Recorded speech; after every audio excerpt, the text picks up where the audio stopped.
The power of morality tales is well known, and Hollywood uses it to good effect to indoctrinate billions of people to think like a looting neoliberal or a warmongering neoconservative.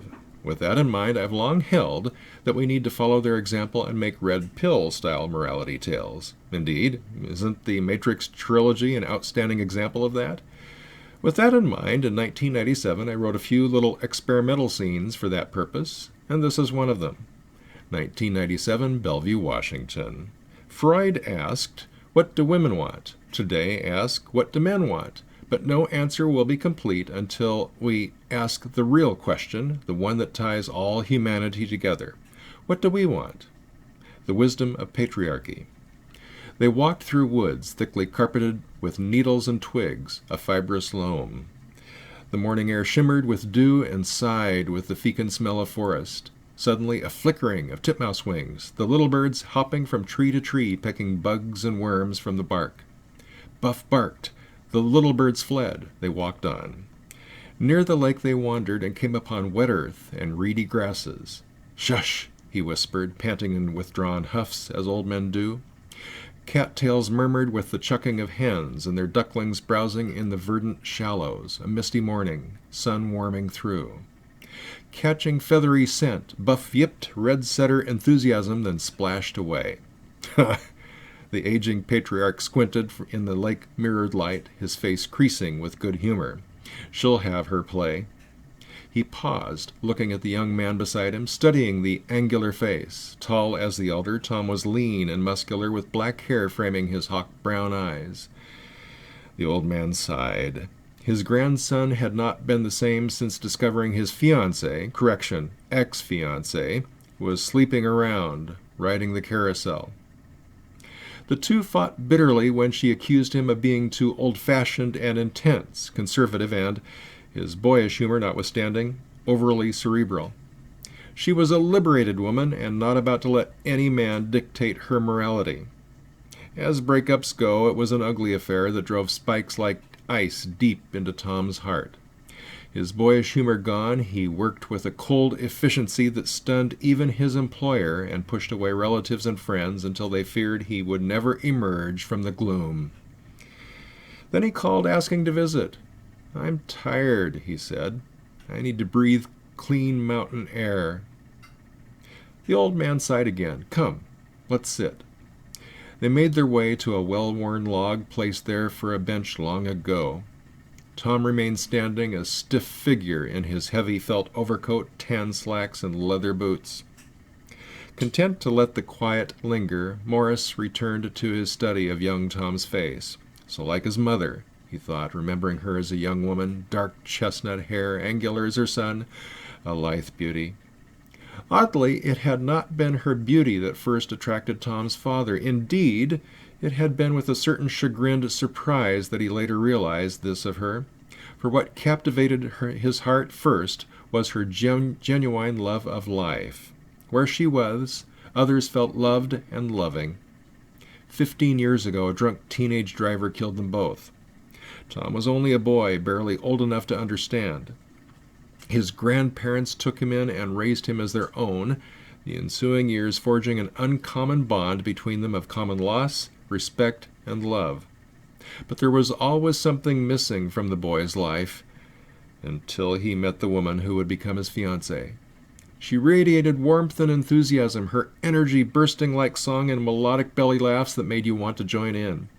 Witty, spontaneous, she was a good balance to Tom's soft-spoken strength and understated elegance. How in love they were, or so it seemed. But she was false, all sparkle and no substance. Although the young man never shed a tear, it was clear to everyone her hypergamy hurt him deeply. He spent more time at the office, working late, sleeping little, dying slowly. Rousing from his reverie, Morris looked once more at the young man before him. "Tom," he said, "it's so good to see you here." When Tom did not respond, the old man turned his attention to the valley and the lake. "I can still remember when your grandmother and I first came here. We were young, so young. There was no one else in those days, just us, and then the Sidermans over on the Ridge Road. We came, we saw, and we planted roots, the kind that never die but become a part of the land, a part of the community. What was she like back then? Tom interrupted, breaking his silence. Your grandmother? She was so beautiful. Did I ever tell you about how we met? He had, but Tom was content to hear the story again anyway. Directly off the boat from the old country, your granduncle and I came across country by steam locomotive and found work in the local mill. He squinted and scratched his chin, lost for a moment in thought. Strong and young, he continued abruptly. We sawed and sweated. One day, Mrs. Leland, the camp cook, comes to us and says, there will be a dance down at the Grange Hall tonight. You come. Oh, we wouldn't have missed it for the world, he chuckled. That night we caught a ride with Lester, who had an old Model A. The hall was filled with the smell of pipe smoke, baked beans, cornbread, great slabs of venison, people talking. Don't forget the music, Tom interjected. Yes, and the music.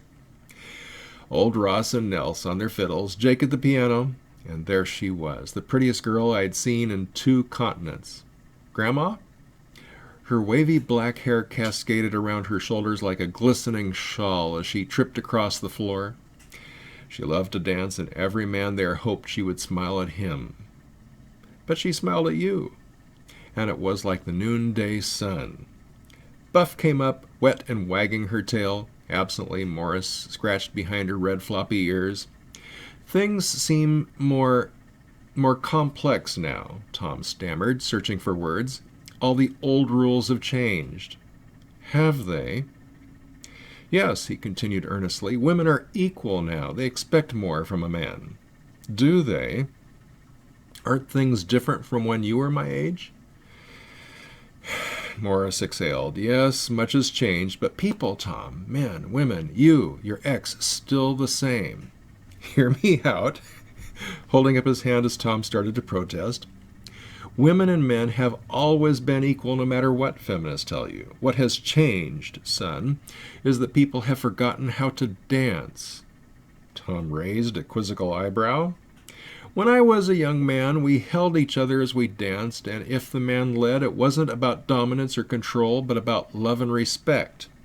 In the dance of life, we were equals, equal partners. But today, you don't hold on to one another anymore. There's no partnership, only 2 individuals competing. So, Tom nodded, it really has changed. What did I tell you? The old patriarch grumbled. Women and men are still the same, he said, tapping the young man's muscular chest. On the inside, you're still the same. Women don't really want to fight with men any more than men want to fight with women. They just don't know what else to do because they've forgotten how to dance. The sun was now well overhead, and as the last of the morning mist evaporated from the lake, the scent of waffles and bacon wafting down from the house reminded Tom they hadn't eaten yet. I don't understand, he said. Help me up, Morris said, taking hold of Tom's hand and getting to his feet. They started back up the trail toward the house. The dance of life is the dance of love. You work together like a team. But that's not what women want anymore. They want glamorous jobs during the day, parties at night, pierced tongues, and wild orgies. Is that what you want? No, it isn't. The old man paused to catch his breath. Then what do you want? He asked. I'm not sure. When you know what you want, Tom, you'll know what women want, too. As they approached the house, he put his arm around his bewildered grandson's shoulder and squeezed. It's not about us or them, but us and them. Now come on, let's join your grandmother for breakfast. 2016, Olympia, Washington. In a recent video linked below, Sandman opined that the 1950s and 1960s in the West epitomized a fairly ideal world for men. Ironically, they epitomized a fairly ideal world for women, too.